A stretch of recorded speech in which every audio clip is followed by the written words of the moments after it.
Bom, a gente viu, então, o testamento público, que está lá as disposições no 1864 ao 1867. A gente viu que esse é um testamento que é o mais garantido, porque ele é feito na presença de um tabelião, e isso vai dar mais respaldo no sentido de, no futuro, evitar algum tipo de nulidade, porque o tabelião, a princípio, vai verificar a capacidade dessa pessoa que está testando e vai ajudar a construir as cláusulas desse testamento de uma forma que elas não sejam mal redigidas. Nós temos, além desse, outras formas de testamentos comuns ou ordinários. Além do público, eu tenho o particular, que é aquela disposição de última vontade escrita pelo seu próprio autor. Ela é uma forma mais simplificada e acessível de disposição de última vontade. Contudo, ela tem um inconveniente de quê? De possibilidade de extravio dessa disposição testamentária ou também da sua deterioração em razão do tempo que transcorreu entre o testamento particular e o falecimento daquele que testou. E tem previsão, o testamento particular, no artigo 1876 do Código Civil, que eu transcrevo aí para vocês.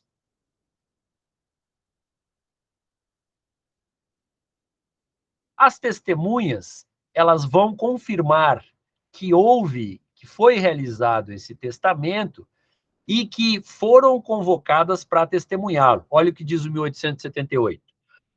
Se as testemunhas forem com teste sobre o fato da disposição, ou ao menos sobre a sua leitura perante elas, e se reconhecerem as próprias assinaturas, assim como a do testador, o testamento será confirmado.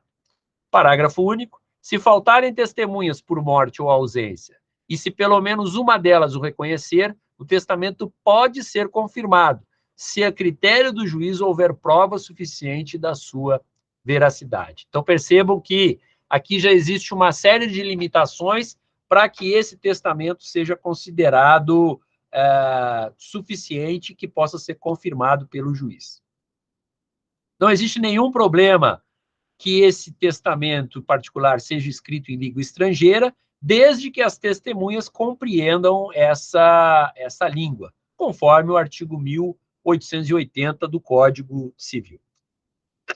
A jurisprudência do STJ se consolidou no sentido de que, para preservar a vontade do testador, são admissíveis determinadas flexibilizações nas formalidades legais exigidas para a validade do testamento particular, a depender do quê? Da gravidade do vício de que padece o ato de disposição. Então, existe aqui uma flexibilidade pela orientação jurisprudencial, justo para quê? Para preservar a vontade do testador. Vai se dizer o que aqui? Que vai depender do caso concreto para que esse testamento seja validado, confirmado ou não. E aí o STJ já confirmou um testamento hológrafo, que é o testamento particular, realizado na presença de apenas 2 testemunhas. Cito aí uma decisão de 2018.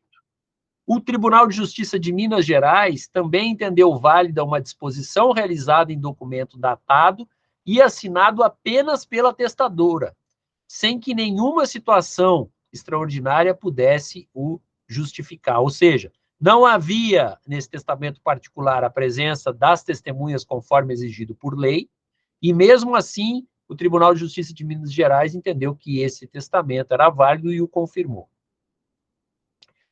Embora na confecção de um testamento particular não se admita a sua realização ou assinatura a rogo, cito uma jurisprudência do STJ com relação a isso, existe precedente que considerou válida a disposição realizada a rogo, de forma mecânica e apenas com a aposição de um dedo da testadora, que possuía esclerose múltipla, geradora de limitações físicas, sem prejuízo da sua capacidade cognitiva e da sua lucidez. Ou seja, se considerou um testamento particular válido, ainda que não tenha sido assinado pela testadora, por quê?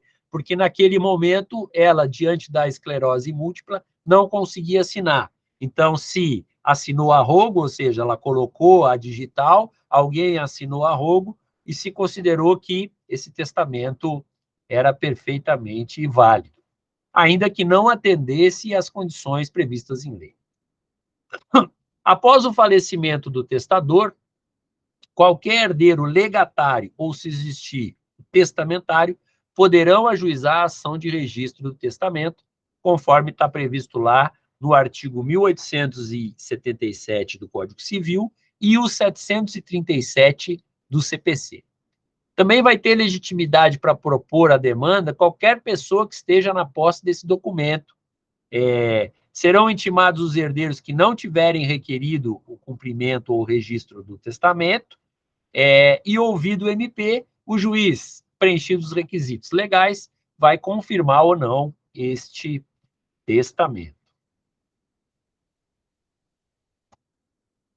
Conforme eu falei para vocês, a letra da lei vai dizer que existe necessidade de oitiva das testemunhas do instrumento. Olha lá o que diz o 1878. Se as testemunhas forem contestes sobre a falta de disposição, ou ao menos, sobre a sua leitura perante elas, e se reconhecerem as próprias assinaturas como a do testador, o testamento será confirmado.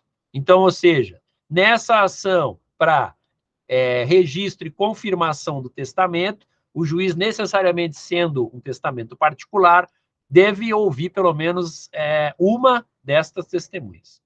Em qualquer caso de impossibilidade de oitiva das testemunhas, o testamento está irremediavelmente prejudicado e não terá eficácia. Lembrando que, conforme algumas decisões que eu citei para vocês ali, é possível que, às vezes, um testamento particular seja considerado válido sem a existência de testemunhas, conforme uma jurisprudência que eu citei ali. Vai depender sempre do caso concreto e de o juiz perceber que, naquela hipótese, essa disposição de última vontade deve ser preservada ou não. E aí faço aqui um resumo para vocês, que eu cito da doutrina, com relação ao instrumento, ao testamento particular. Previsão legal, do 1876 ao 1880. Esse testamento pode ser feito de forma manual ou mecânica. O manual é muito difícil hoje que ocorra. Se elaborado por processo mecânico, ele não pode conter rasuras ou espaços em branco, justamente para evitar problemas com relação à nulidade futura. Ele deve ser escrito pelo testador ou por alguém a seu rogo, deve ter a presença de 3 testemunhas e pode ser feito em língua estrangeira, desde que as testemunhas compreendam esta língua, tá? Aqui, então, termina o testamento particular, e aí a gente vai falar do próximo tipo de testamento.